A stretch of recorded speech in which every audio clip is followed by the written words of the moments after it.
Hello, Hi, everybody in the vinyl everybody. community. This is Rich at Embarrassment of Riches, and I'm doing my February vinyl roundup for all the items I picked up this month, mostly mail order stuff. I've got another video coming later on, maybe this week or next week, about thrift store pickups. That's a fun one. But it was a good month for vinyl. I got a pretty small stack here, but I think they're all heavy hitters as far as I'm concerned, and they filled holes in the collection that needed to be filled. Okay, so first up to bat, Bob Marley and the Wailers live, 1975 UK edition. It's about as good as you're going to hear reggae sound on vinyl until Bob Marley and the Wailers put out Babylon by Bus in a couple of years after this. This is a great, although very short concert in my opinion. It's only 7 songs, I believe, and the songs are stretched out to concert length with a bit of jamming here and there, so it's good stuff. But I'm super stoked to have both that awesome poster and a super clean version of this record finally. It's great stuff. Continuing on, Ira and Charlie, the Louvin Brothers, 1962, super crisp, clean, very good plus plus version of this great record that has one of my favorite Louvin Brothers songs on it. It's I Wonder Where You Are Tonight. It's the first song on side 2. It's all a very great record, but I'm still just in awe that this was made in 62 and it still looks this great. Really good shine on it. The record itself is very good sheen and no smudges, no fingerprints, no scratches or anything. This one sounds excellent. Next up is Critterland from the amazing Willie Carlisle. This is Willie's newest record, and I've been a convert ever since the first one, Peculiar Missouri, which, if you can get it, I think you will not regret it. This is what I would say is kind of underground country music now because it feels very genuine, and it's definitely not geared towards pop radio or any tight jeans and bullshit like that. It's great stuff. I've only had a chance to stream this one twice, but I'm already really into it, and this is going on the turntable tonight. And I think I may have already stated in a previous video talking about Willie Carlisle. His songwriting was so great on that first record and so genuine and full of intelligence and emotion that I'm going to buy sight unseen and sound unheard every record he releases now from now on.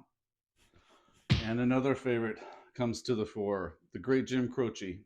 You don't mess around with Jim. I have almost, I have basically all his studio albums because that's not a very hard discography to complete when someone had died so young.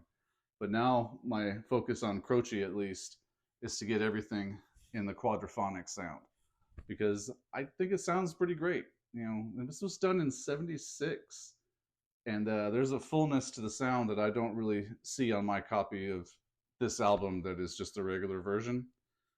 And again, I've mentioned before, you know, it's Croce. I have an obsession with Jim Croce's music, and hopefully I find some more of these quads. I mean, you don't mess around with Jim. New York's not my home. Operator. This thing is full of incredible songs. And here is another one. In my quest to improve previous copies, I have a Dutch import of this Bob Dylan's greatest hits that was mainly UK, a European release. You can see it's a different cover. And if you looked close, it's a different track list slightly than the one Bob Dylan's Greatest Hits Volume 1 that we're accustomed to. And I love it. It's great. It's super clean. And I really only had the same complaint that I have with Bob Dylan's Greatest Hits Volume 1 is that Rainy Day Women, number 12 and 35, used to be the only Bob Dylan song I liked when I was young. And you can suss out those reasons for yourself, I imagine. But as I got older, it became my least favorite and fucking kind of annoying Bob Dylan song. So when it comes on, I will generally just lift the needle because I don't need that goddamn headache. But you live and learn. Up next, U2, The Unforgettable Fire. This was a missing record in my collection that I have no explanation for. This is probably the most affordable U2 record that you can find if you're looking for one in great condition that's an older one and an original pressing. Um, Pride in the Name of Love, of course, is a great song, but this album contains my absolute favorite of all, well, almost all U2 songs. But this has Bad, which I never get tired of listening to. I will move the needle around to listen to nothing but Bad on certain occasions when I'm listening to this. So I'm glad to finally have it. I just wish there was a 12-inch single for Bad. Fuck, that would be awesome. And coming up next, hopefully without a shit ton of glare, is this month's 3 Vinyl Me Please releases. I went and got a extra copy of Guy Clark's #1 because it's one of my absolute favorite country records. And if I have an extra around, then I'll be able to gift it to somebody who is new to country music, and I got to get them hip to what's hot, you know?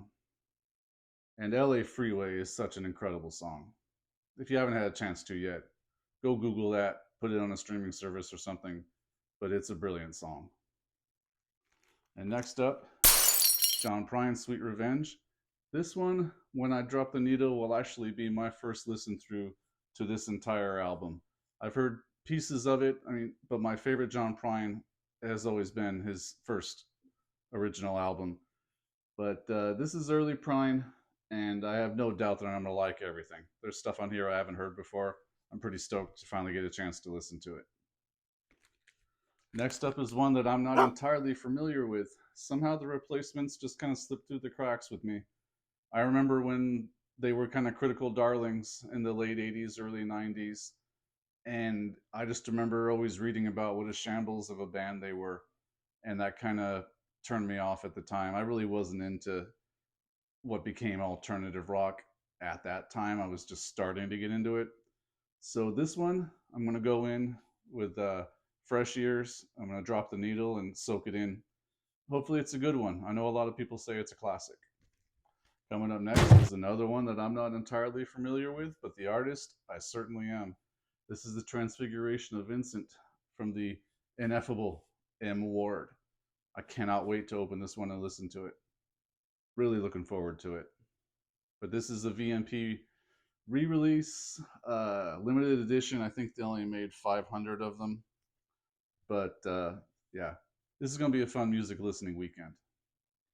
And continuing along, yet another upgrade of a classic record in my collection. I think I have 3 of these, and I'm going up in quality each time, and it's hard enough to find this in any kind of condition, but to find it with the 7-inch record included and the original like 24-page booklet that came with it, it's a rare thing. So I'm happy to finally have what I would consider a near mint vinyl press of this classic, because this is one of my favorite records.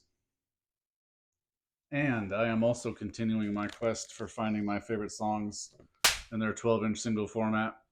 And this jacket doesn't tell you a fucking thing. But one of my favorite songs of all time is the Doobie Brothers, What a Fool Believes. And lost more than a couple of auctions looking for the 12-inch version of this one, just wanting to hear what it would sound like completely uncompressed or mostly uncompressed, because on the album itself it's maybe an inch wide and you can't really see, but the banding on here on the 12-inch, and that's about 3-4 inches of uncompressed What a Fool Believes, Doobie Brothers greatness. What I didn't know going into this is that the 12-inch single is a remix. It's not the standard version that I fell in love with so many years ago and love to hear on all the formats I have it in. But this one, it's got a few extra beats at the beginning. There's some changes in there. I can't really bop along to this one yet and chime in when the lyrics are supposed to kick in. But I may grow to like it. Either way, I'm happy to have it, but I think I'm going to keep looking to see if there is a 12-inch unremixed version.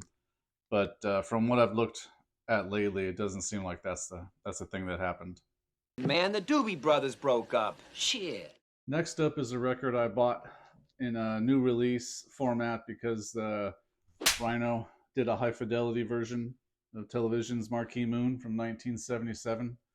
And I'm really only familiar with one song on this joint, but I am looking forward to giving it a solid listen. I haven't opened it up yet, but the Rhino High Fidelity that they did for the Cars debut album, I really loved. I thought they did a great job on that. So I'm going to give this one a real chance. I hope they did it right. Next up is the album I'm probably most excited to have received this month. I finally found it at the right price after years and years of watching it go just a few bucks above what I'm willing to spend. An OG pressing, Ziggy Stardust and the Spiders from Mars from David Bowie. This is one of my absolute favorite albums, and to have it in its original release in pretty incredible condition, mind you, I'm very happy, and it sounds really, really good. I have repressings of almost everything of his, and maybe half of his albums in original pressings, but this one seemed the most important to me because it is my favorite album of his. Very, very glad to have this one. And very often, the recurring theme in the records I buy is trying to upgrade copies of ones that I already have, and I have quite a few of these of this classic. Crosby, Stills, Nash and Young, Deja Vu, with the textured cover, of course, gatefold. Everybody seems to have had this record at one point or another, but I really do love this record, and I think hopefully now I have the best copy that I'm going to be able to find because this thing is beautiful and crystal clear. And I did also just order an audiophile version of this, so it'll be nice to have something to A/B comparison to and see which one is absolutely the best. Because this album has so many perfect quiet parts, and then it elevates and gets nice and loud. I'm looking forward to the chance. And in conclusion, the last record for my February buys is this one, Shotgun. And it is one that I am not familiar with at all, but it was from one of my favorite sellers on eBay that always has the really good funk records. And this one's going on the turntable tonight, and I'm going to see how funky it is. I'm hoping it's a good one. The price was right either way, so I'm hoping it's a gem that I've never heard of. So that's it for February. Nice little stack of about 15 records, I guess. I'm very happy with the purchases. I'm trying to not buy any bullshit because I am kind of running out of space. Even the basement's kind of getting stacks. Really, I need to buy a record cleaner because I'm buying more records than I can clean and get them in the shelves. So, yeah, my birthday is in May, so we'll see what's up. But either way, I've been watching everybody else's February pickup videos, and I'm very happy for them. Hopefully you saw some stuff here that you had not thought about or never even heard of, or reminded you of something that you liked a long time ago. So support your record stores, support good sellers online as well, and I'll see you all later.